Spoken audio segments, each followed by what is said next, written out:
আসসালামু আলাইকুম। প্রধান উপদেষ্টা ডক্টর মোহাম্মদ ইউনূস জাতির উদ্দেশ্যে ভাষণ দিয়েছেন। আপনারা অনেকেই শুনেছেন, অনেকেই অপেক্ষায় ছিলেন তিনি কি বলেন বা কি শোনান। আমার কাছে তার বক্তব্যটি ভালো লেগেছে। প্রথমে একটু বলে নেই কেন ভালো লেগেছে। ৮৬-৮৭ বছর বয়সের একজন প্রৌঢ় ব্যক্তি এত সুস্পষ্ট উচ্চারণে প্রায় আধা ঘন্টার একটি বক্তব্য এত সুন্দরভাবে বলে যেতে পারেন, তিনি সেটি প্রমাণ করলেন। কোনো ধরনের কোনো ফাম্বেল নেই। যাই হোক, তিনি জাতির উদ্দেশ্যে মূলত ৩টি বিষয় অ্যাড্রেস করতে চেয়েছিলেন বা সবসময় যা করেন সেটাই করেছেন। প্রথমত, গত ১০ মাসে তার উন্নয়নে ফ্রিস্তি দিয়েছেন। দ্বিতীয়ত, আওয়ামী লীগের অপকর্মগুলো আরো সূক্ষ্মভাবে তুলে ধরেছেন, দেশে বিদেশে তিনি যা করে আসছেন। তৃতীয়ত, জুলাই সনদ যে আগামী জুলাইতে ঘোষিত হতে যাচ্ছে সেটি মোটামুটি সুস্পষ্ট করে জানিয়ে দিয়েছেন। এর বাইরে যে বিশেষ ইঙ্গিতটি তার জাতির উদ্দেশ্যে ভাষণে দেওয়া বক্তব্যে স্পষ্ট করলেন তা হচ্ছে সেনাবাহিনী এবং বিএনপি সহ রাজনৈতিক দলগুলোকে যারা বিশেষ অবস্থানে রয়েছে, আমি বলছি সেটি কোন বিশেষ অবস্থানে, তাদেরকে প্রতিহতের ঘোষণা দিয়েছেন। এটি আমার কাছে মনে হয়েছে। তার কারণ যে দুটি বিষয় সাম্প্রতিক সময়ে সবচেয়ে বেশি আলোচিত নির্বাচন ইস্যুর পরে, তা হচ্ছে চট্টগ্রাম বন্দর এবং করিডোর ইস্যু বা কথিত মানবিক চ্যানেল ইস্যু। তিনি চট্টগ্রাম বন্দর নিয়ে সুস্পষ্ট হয়ে জানিয়ে দিয়েছেন যে চট্টগ্রাম বন্দর ব্যবস্থাপনা বিদেশিদের হাতে তুলে দিলে কোনো ধরনের নিরাপত্তা হুমকি তৈরি হবে না। সবসময় সরকারের পক্ষ থেকে এটি বলা হচ্ছে। এবং আমরা তো জানি যে ডিপি ওয়ার্ল্ডকে, দুবাই ভিত্তিক প্রতিষ্ঠান, বহুজাতিক কোম্পানি ডিপি ওয়ার্ল্ডকে এই বন্দর পরিচালনার জন্য তুলে দেওয়া হচ্ছে, ইজারা দেওয়া হচ্ছে বা পরিচালনার জন্য দেওয়া হচ্ছে, যেভাবেই আমরা বলি না কেন। এই ডিপি ওয়ার্ল্ড যেখানেই কাজ করেছে মার্কিন স্বার্থে তারা কাজ করেছে, মার্কিন স্বার্থকে তারা প্রাধান্য দিয়েছে। আমরা জানি যুক্তরাষ্ট্রের নৌবাহিনীর সঙ্গে তাদের একটি সখ্যতা রয়েছে, ব্যবসায়িক সম্পর্ক রয়েছে। সেই জায়গা থেকে তিনি বলছেন যে না, কোনো সমস্যা হবে না। চট্টগ্রাম বন্দর বিদেশিদের হাতে তুলে না দেওয়ার জন্য বিএনপি থেকে শুরু করে বাম সংগঠনগুলো, সিপিবি সহ অন্যান্য রাজনৈতিক দলগুলো বিরোধিতা করে আসছে। এমনকি আমাদের সেনাপ্রধান জেনারেল ওয়াকারুজ্জামানও বিদেশি বন্দর বিদেশিদের হাতে তুলে দিতে দেওয়া হবে না এমন কথা তিনি উচ্চারণ করেছেন। এবং এই ধরনের সিদ্ধান্ত নির্বাচিত সরকার নেবে সে কথাও তো তিনি বলেছেন গত ২১শে মে অফিসার্স অ্যাড্রেসে। তার মানে কাদেরকে প্রতিহত করতে বললেন ডক্টর মোহাম্মদ ইউনূস? আমাদের বুঝতে কোনো বাকি থাকে? এবং রোহিঙ্গা ইস্যুতে তিনি কথা বলেছেন। আমি একটু বলে রাখি যে চট্টগ্রাম বন্দর বিদেশিদের হাতে তুলে দেওয়ার প্রসঙ্গে শুধু রাজনীতিবিদ কিংবা আমাদের সেনাপ্রধান নন, অর্থনীতির বিশ্লেষকরা তারাও স্পষ্ট হয়ে বলে আসছেন যে বিদেশিদের হাতে বন্দর ছেড়ে দিলে দেশের জন্য নিরাপত্তা ঝুঁকি তৈরি হতে পারে এবং দেশের স্বার্থ জলাঞ্জলি দেওয়া হতে পারে। চট্টগ্রাম বন্দর নিয়ে আমি গত 2 দিন আগেও আপনাদের জানিয়েছি।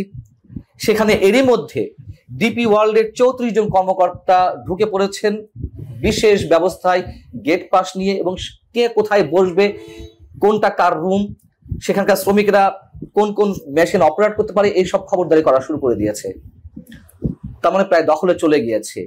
এবং ডক্টর মোহাম্মদ ইউনূসের যে কথা তাতে এটি স্পষ্ট যে ডিপি ওয়ার্ল্ডকে এই বন্দর ছেড়ে দেওয়া হচ্ছে, পরিচালনা করা হোক, ইজরা দেওয়া হোক, যেভাবে হোক। রোহিঙ্গা ইস্যুতে তিনি কথা বলেছেন এবং জাতিসংঘের মহাসচিব যে মানবিক একটি চ্যানেলের জন্য তার বক্তব্যে কথিত মানবিক চ্যানেল হিসেবে বাংলাদেশের ভূখণ্ড ব্যবহারের জন্য প্রস্তাব দিয়েছিলেন। তিনি বলেছেন প্রস্তাবটি প্রস্তাবের জায়গায় আছে, কিন্তু এটি আর এগোয়নি। আমরা এটি নিয়ে আবার প্রথম নতুন একটা কথা শুনলাম। এর আগে পররাষ্ট্র উপদেষ্টা তিনি নিজে বলেছেন যে নীতিগত সিদ্ধান্ত নেওয়া হয়েছে করিডোর ইস্যুতে।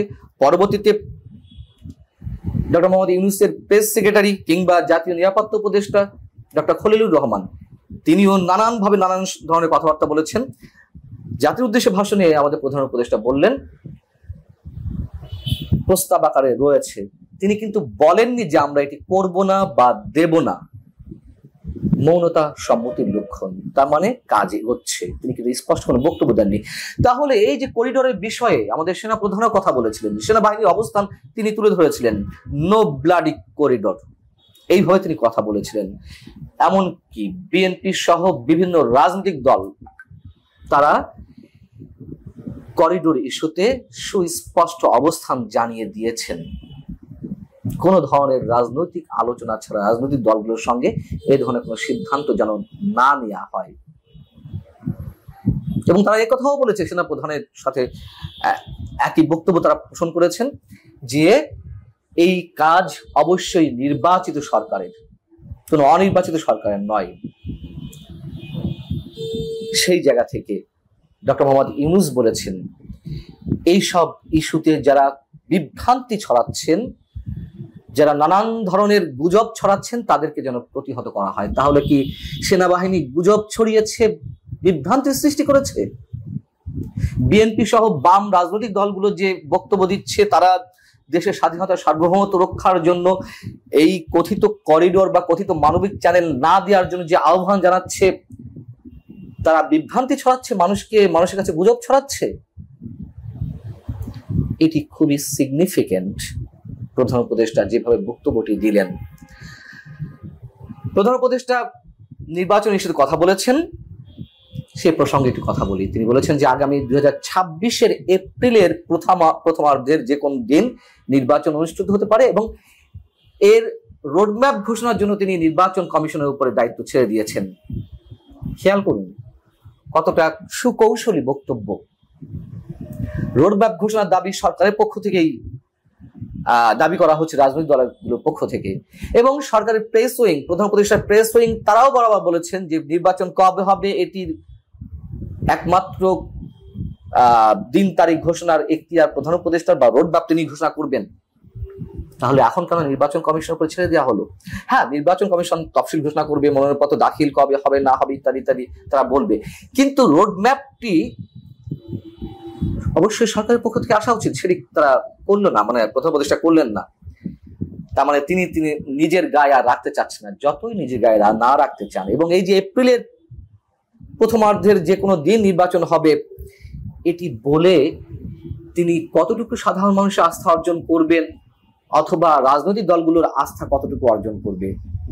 এবং এখানেও কিন্তু সেনা প্রধানের বক্তব্য রয়েছে। তিনি বলেছিলেন যে ডিসেম্বরের মধ্যে নির্বাচন হওয়া উচিত। বিএনপি সহ অন্যান্য রাজনৈতিক দল স্পষ্ট ভাষায় বলছে, হাতে গোনা দুই একটি কিংস পার্টি বা তার অনুগত যে রাজনৈতিক দলগুলো, জামাতে ইসলামী কিংবা এনসিপি সহ 2-3টি রাজনৈতিক দল, তারা শুধুমাত্র তার সুরে কথা বলছে।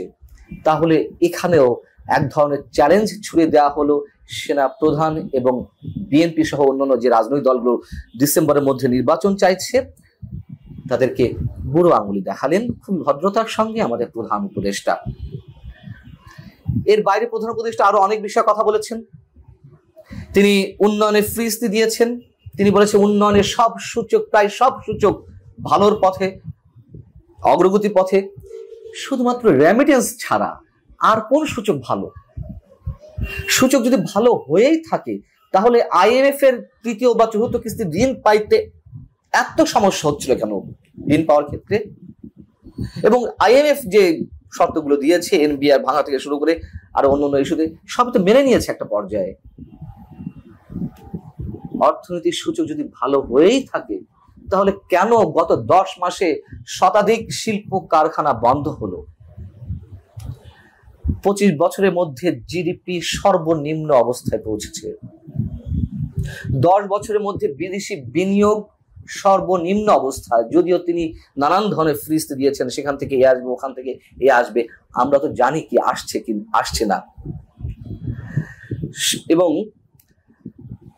কারখানা বন্ধ হওয়ার ক্ষেত্রে অর্থনীতিবিদরা যা বলছেন যে বৈশ্বিক অর্ডার কমে যাওয়া, আন্তর্জাতিক ক্রেতাদের মূল্যস্ফীতি, উৎপাদন খরচ বৃদ্ধি, অর্থ পরিশোধে বিলম্ব এবং রাজনৈতিক যে অস্থিরতা, সবকিছু মিলিয়ে একের পর এক শিল্প কলকারখানা বন্ধ হচ্ছে। তিনি সংস্কার ইস্যুর কথা বলেছেন। কি কি সংস্কার এর মধ্যে হয়েছে? সংস্কার তো চলমান প্রক্রিয়া, তাহলে সংস্কার যদি তিনি করেই থাকেন এর মধ্যে ঐকমত্য কমিশনের সিদ্ধান্ত ছাড়া বা রাজনৈতিক দলগুলোর সিদ্ধান্ত ছাড়া, তাহলে এই সংস্কারের মূলা কেন ঝুলে রাখা হয়েছে নির্বাচনের জন্য? তিনি কি কি সংস্কারের কথা বলেছেন তার মধ্যে দুটি উল্লেখ করি। তিনি বলেছেন আন্তর্জাতিক অপরাধ ট্রাইব্যুনাল সংস্কার করা হয়েছে, আইনের কিছু পরিবর্তন করা হয়েছে। এটি করা হয়েছে কি কারণে আমরা জানি। আওয়ামী লীগকে আষ্টে পৃষ্ঠে বেঁধে তার বিচার করতে হবে, আমরা চাই, কিন্তু কতটা কৌশল অবলম্বন করতে হবে আওয়ামী লীগকে সবকিছুতে বেঁধে রাখতে, তাদের নেতাকর্মীদের, সেই সুকৌশলগুলো অবলম্বন করা হয়েছে। এবং আরেকটি সমস্যা কি, তিনি বলেছেন যে সাবেক প্রধানমন্ত্রী পরিবারের নামে যেসব অসংখ্য স্থাপনা ছিল, অবকাঠামো ছিল, সেগুলোর নাম পরিবর্তন করা হয়েছে। করুন না, তাদের নামে যেগুলো ছিল সেগুলো পরিবর্তন করুন, আমাদের তাতে কোনো আপত্তি নেই।